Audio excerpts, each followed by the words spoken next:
namoni yango kuna Moïse Katumbi boy na kati na bango na se ebisa Kagame ke non makambo zo sala na Congo démocratique ezate tika kotinda ba troupe na Congo démocratique tika kotinda ba blanco zo pono ba congolais bazo kufa mokolo génocidaire na Congo démocratique ezali yo na kati na bango ezala Jean-Pierre Bemba ezala Moïse Katumbi nana se aloba Jean-Pierre Bemba ko landa ka Moïse si azali mopaya na mboka oyo Moïse aza congolais te ni de père ni de mère tolo bambala boli pour na mboka na biso Congo démocratique Mozito telema bongo soki yo ko changer maloba c'est-à-dire bino nyonso boza ndenge moko soki Jean-Pierre Bemba zo mona ngo mabe Jean-Pierre Bemba na loba ki azalaka na nature exacte te azalaka na genre ya malamu te ngai donc ebele ba Congolais ba kufi plus de 12 millions génocidaire Kagame soki mwana na biso moko soki ndeko na biso moko lobi que non il faut to tellement na Rwanda tout ça la bitumba na Rwanda total la sikoyo sur le plan militaire soki Rwanda ko tellement na biso pour tout ya kimena mboka na biso alobi mabe soki mutu azali ko défendre ngo c'est-à-dire yeba zalaka na ye MLC bande ko boli misangai et uta ki wapi à partir de wapi ya Uganda ce sont des groupes armés boyeba yango bomo na bino bisika bozali ce sont des groupes armés Baya qui a été libéré Congo démocratique. Où en sommes nous? Plus de 12 millions de morts. Bino nous sommes à la bino siko. Bon ça on a dit ce qui est aux autres siko que non. Il faut totalement na bango parce que bango ba parti politique na bango ba yé na ba groupes armés ba ya ki kuna ba uta ki kuna bango ne bazali auteur ya génocide ya Congo démocratique.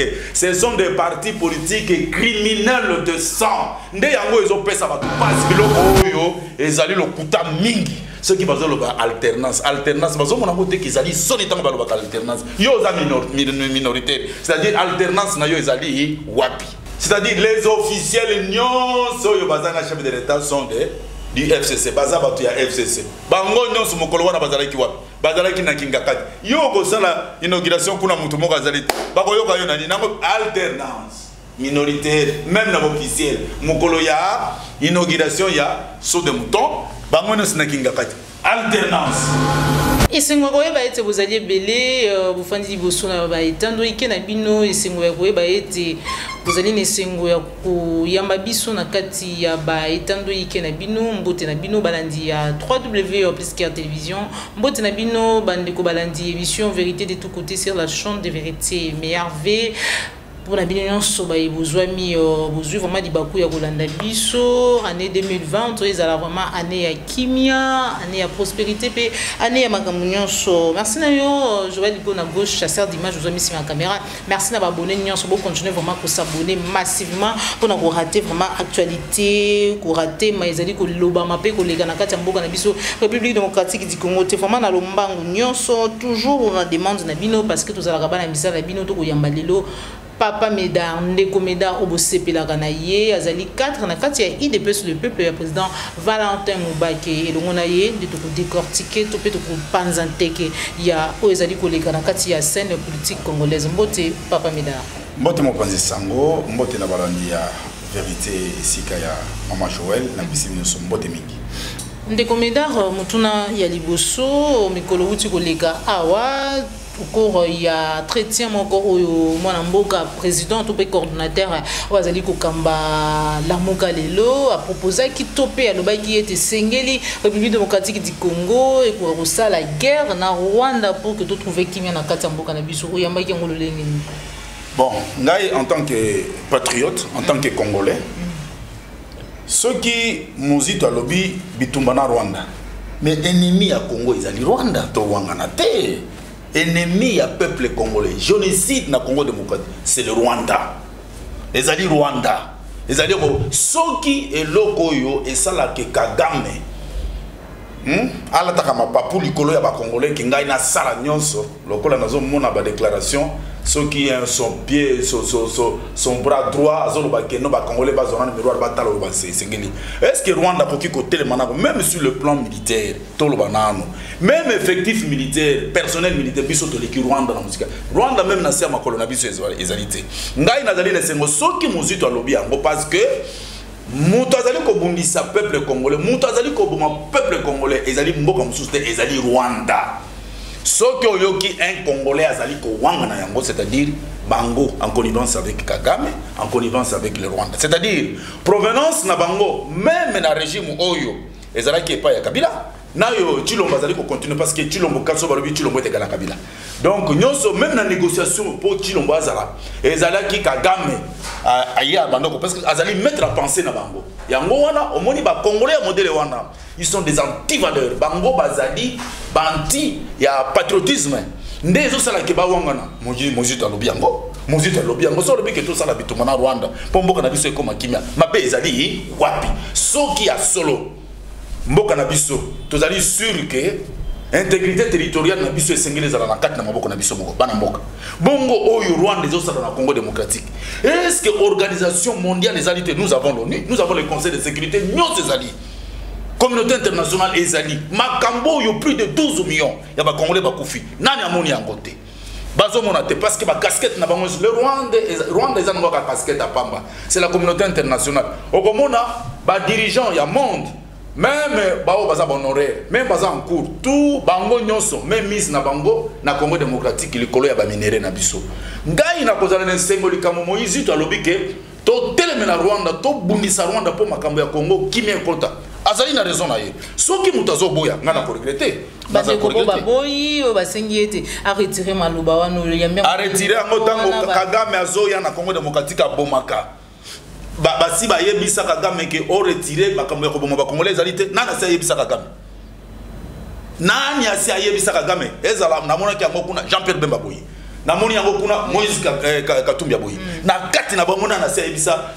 Kagame ke no makambo zo sala na Congo démocratique ezate tika kotinda ba troupe na Congo démocratique tika kotinda ba na komiso pour no ba congolais bazo kufa mukolo génocide na Congo démocratique ezali yo na kati na bango ezala Jean-Pierre Bemba ezala Moïse Katumbi nana sia loba Jean-Pierre Bemba ko landa ka Moïse si azali mopaya na mboka oyo Moïse aza congolais te ni de père ni de mère to bambala boni pour na mboka na biso Congo démocratique Moïse to telema bongo soki yo ko changer maloba c'est-à-dire bino nyonso boza ndenge moko po ngai ndenge nazali congolais nazali na vive sengo poko yoka ke ye Moïse talobi nga na biso tolobaka na biso lokola biso tolobaka bato zo mona kitisa makama pamba lokola bango nyonso bayebi ke ba provenance ya ba poste na bango ba provenance o bazali ko sala bisika bango bazalaka to premier ministre to ministre ou bien chef de l'état ou bien na 1+4 bango bazalaki c'est-à-dire bayebaki combien pesait Kagame en RDC dans la mafia et dans la tuerie yango na bango sokozo banga même tout le ko la ngai na mwana mboka au Congo démocratique ngana zo ba ke je ne sais pas Congo démocratique c'est Kagame bon ngana boyoka ye bon na banga to na kanisa na ke wana za nzambe o nani je ne sais pas na ke no banga ye les Congolais ont droit à s'élever et payer à tonner que le Rwanda ne peut pas pour le Congo démocratique. Et là, on a dit Yangowana. Et là, Yangowana, Moïse Tazoloba a raison. Pour la nini. Au moins, il y bien que même table ronde des Okoya, c'est-à-dire que le ba paya ba kozalate. Bato nyonso baza na makira na maboko ba ko se retrouver te. Bato nyonso to yebi ke bazali ba criminels de sang, criminels économiques jamais parce que bango ba ko kamba mboka te. Ceux qui ont dit bato zo boya parce qu'ils sont criminels de sang, ils sont criminels économiques. Bazali ko banga ke ceux qui etumbe oya e ko kutaka bango. Yango na ndé fallait que ba ma Congo démocratique na modèle wana pour les Congolais ne se retrouvent pas sur le plan militaire, même sur le plan territorial, donc même sur le plan économique et monanate pour bango basala nini. Va dominer toujours le peuple congolais. Mais pour un meilleur Congolais qui est patriote, il y a Mboka Oyo, il faut tellement Rwanda dépasse. Même sur l'organisation, il y a classification, il y a classement militaire en Afrique. Le Rwanda ne peut jamais se mesurer en RDC. Mais papa, mesdames, mon Mboka étant patriote, ceux qui de l'autre koloba lolenge bolobaka ete Moïse Katumbi azali congolais, azali ndeko na biso te azali mwana Mboka te. Mais oyo azali ndeko na biso Jean-Pierre Bemba. À moni proposition, il y a mon amboka Adolphe Muzitu ma benesikani. Il y a mon azolo banayo boye. Ce qui Jean-Pierre Bemba zo mon ango ma be. Jean-Pierre Bemba na loba qui azalaka na nature exacte, azalaka na genre ya malamu te. Ngai. Donc ebele ba Congolais ba kufi plus de 12 millions. Génocide Kagame. Soki mwana na biso moko soki ndeko na biso moko lobi que non il faut to telema na Rwanda to sala bituma na Rwanda to tala sikoyo sur le plan militaire soki Rwanda ko telema na biso poto tia kibe na mboka na biso alobi mabe soki mutazali ko défendre c'est-à-dire ye bazala kana ye po toujours sur le plan organisation mondiale les loyaux monde entier ezoyeba eza les États-Unis eza la France eza la Grande-Bretagne bango tout makambo ezo sala na Congo démocratique ba congolais bazo kufa nani aussi au monde bazo sala parce que ce faut voir to kene kuna na États-Unis okomona ba tuchi bango nde bato azalaki na Maison Blanche ko sala ke Congo démocratique ba sala nini ba maté sur yango ba nyokola biso na modèle mo osakanaté je pense que ya Trump nde sala lokola a écarté bango ndam mais ko tala malamu bi fallait ko yebisaka game modèle wana nazoba même sur le plan classification hein na classement ya armée donc sur le plan militaire en Afrique le Rwanda ne pèsera jamais attends pembe na linzaka na bisoté ce qui va aventurer parce que tout le banane pion na bango ezaki na RDC pour na ko bebisa armée congolaise c'est en commençant par Kabila na ko banda na Laurent Désiré Kabila parce que tant ayi ko kuta organisation oyo armée mbuta tikaki ye azalaki na ye dictateur mais armée lolengi atikaki est-ce que Rwanda ko tellement pembe na biso si Rwanda monana ki lokolo ezali secteur ya Congo démocratique na lobi bien lokolo secteur ya Congo démocratique na ba secteur moko ya Congo démocratique est-ce que vraiment bato bazamba ko sosola ay loko bazo mona ngote tina niveau soka lobi bongo bato oh non alobi mabe alobi ah bon bobino bolingaka bande kona bino bazo kufa nde bobetela Rwanda maboko génocidaire à Congo démocratique c'est connu de tous c'est connu au monde c'est Kagame Ndekomeda ceux qui sengeli guerre salama avec quelle armée oyo c'est-à-dire bango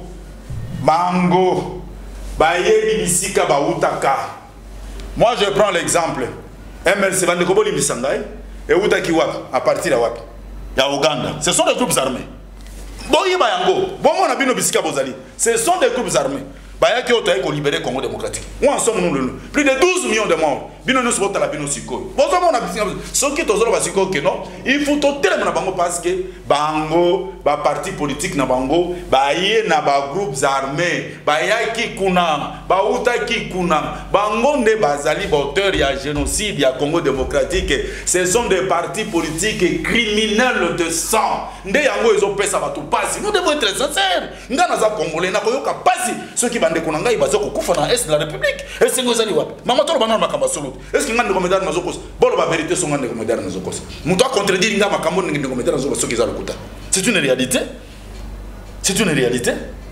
ngai na ngai ba congolais bazo kufa mukolo na mukolo soko tali ninga bazo bomba miki soko to tala ninga bomba mikolo soko tala ninga bazo bomba mibali soko tala ninga bazo bomba basi vraiment ngai esaranga pasité et le belanga tel côté kamwa mboka na zolo bezo sikana na Congo démocratique oyo côté ko représenter ceux qui ont vraiment une organisation en RDC militaire sur le plan militaire même kaka les deux provinces na biso soit nord Kivu na sud Kivu est-ce que Rwanda ko tellement nango sur le plan militaire est-ce que Rwanda ko tellement nango alors que population ko senga départ ya MONUSCO na est bah ça a raison na bango voilà c'est ça MONUSCO inane mais c'est ça on na bango ya mona est mboka na biso baloba c'est l'organisation du monde nous sommes organisés sur le plan sécuritaire dans le monde il fallait ONU ezalabaye biso et ni na bango au moyen ni MONUSCO a mais MONUSCO wana kaka place bango bazali nde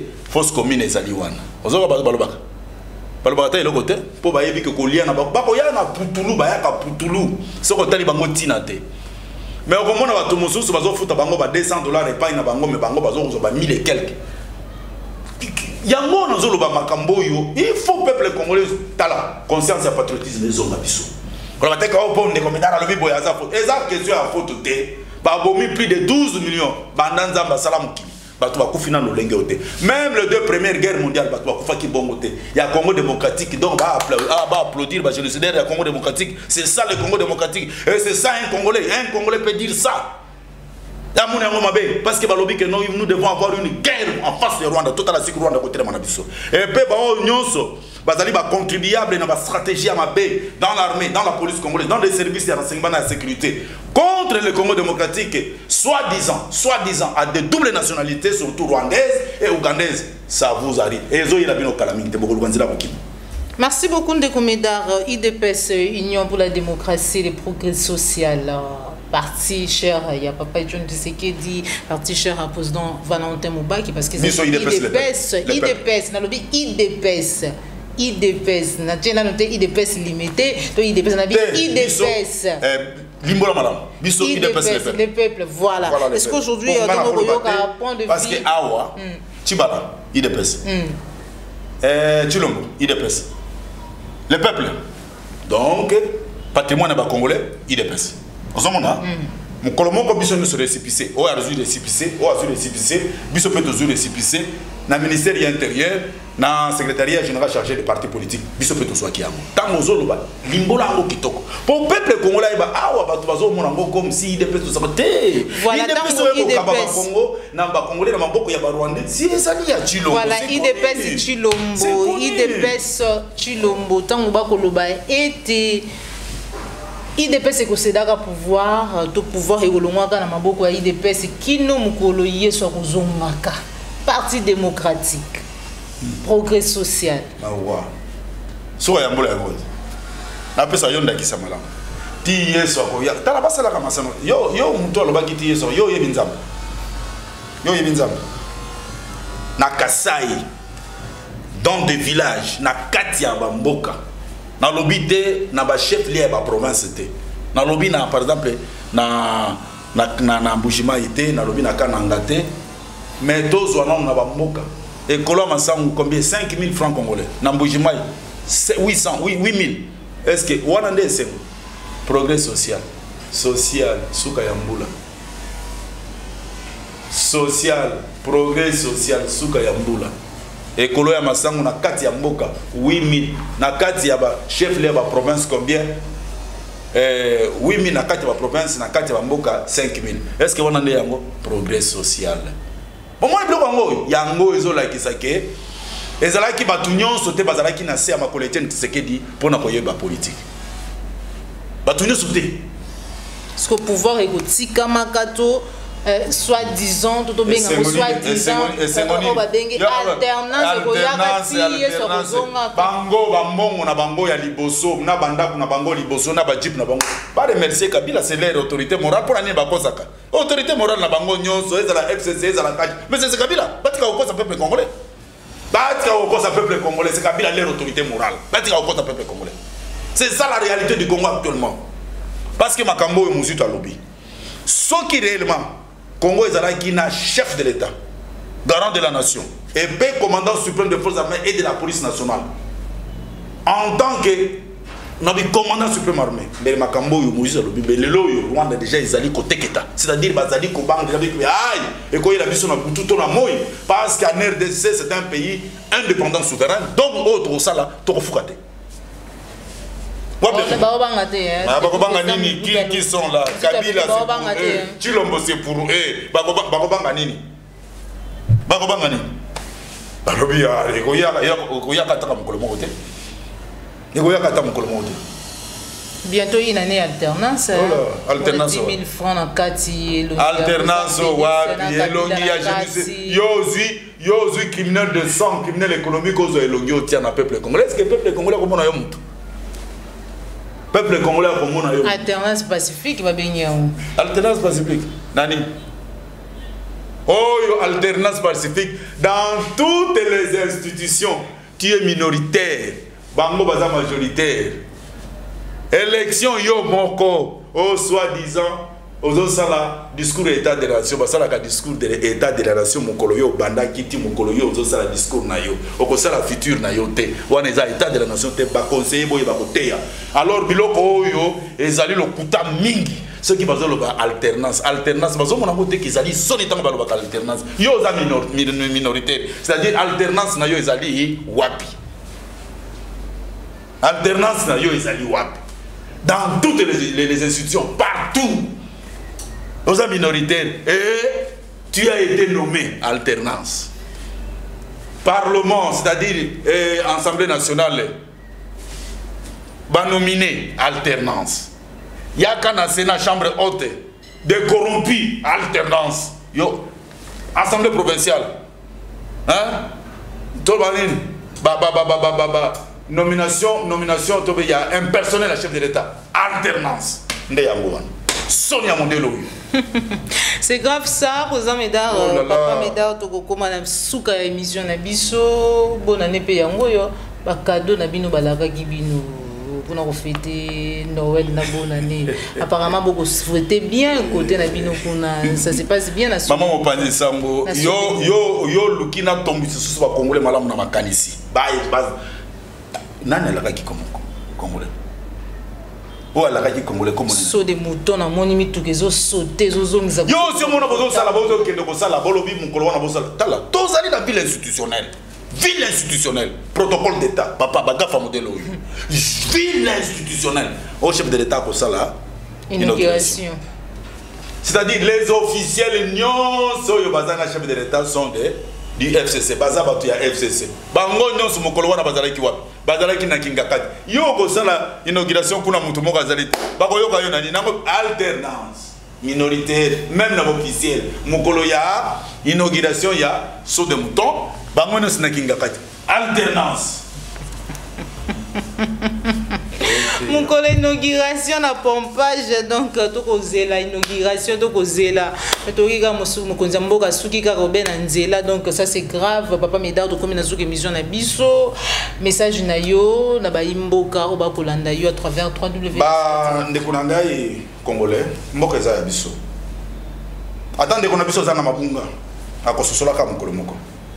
Biso nous avons makambo ya mboka na biso pour la libération un peuple se libère biso moko etali communauté internationale était etali mututé ndenge bande kuna biso ba mai bazali kubunda ezali se bongo ezali général ya Kutumba azana raison na ye bongo makambo zo sala ezali mabe sasa mwana mboka sasa ndenge wana c'est normal yo zo ka ye azali kubunda pour l'intégrité territoriale ya ba congolais pour ya Congo démocratique c'est ça. Na bande kuna ngai ya diaspora na bande kuna ngai na kati ya mboka na ngai awa ndenge tozali awa tozala bomoko tososola patriotisme etali ngai etali mupaya te etali biso bana mboka nzambe ndenge akitiseli biso nkita na mboka oyo na bolingo biso ndenge akela biso na bolingo ya biloko wana nde esengeli tobatela yango mpo tokende liboso mpe tobenga na barwande baza kosakana na mboka oyo oyo balingi te balobela bango on dirait soki nzambe bazolobela nzambe.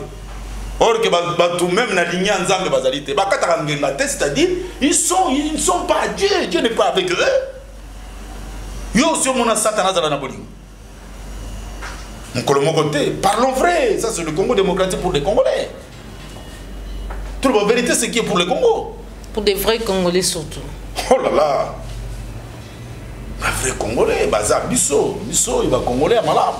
Tozali koloba yango bon baza na diaspora bande kunanga bazali kobunda na est de la République longonya bana mboka bana mai longonya. Merci beaucoup papa mesdames mbote na ba oya yo pour finir voilà nazo pesa mbote mingi na Blaise na États-Unis nazo pesa mbote na docteur Mabondo ya IDPS le peuple longonya docteur et JP Manga ya IDPS le peuple papa Nestor nazali kopesa pena ndeko ngoya na pesi mbote mingi nazali kopesa ndeko na ndeko mwasi Mado na Londres papa Flavien Moui na couple na pesi bino mbote esika bino bozwa mi na Suisse elombe na kobosa na yote ozali yangai mbote mingi pona yo nazali kopesa mbote mingi na mama Deboulone na kobosa na yote mama Vela mama Christine na pesi bino mbote mingi na zo pesa mbote na bandeko na ngai Gwemi Jaco na pesi bino mbote mingi boka zatende komedera za na bino libanda toza na biso bomoko nazali ko pesa ndeko Eva ici ko zwami na Canada na pasta na Canada na pesi bino mbote ba professeur na Canada izala professeur Giringa ba professeur na pesi bino mbote mingi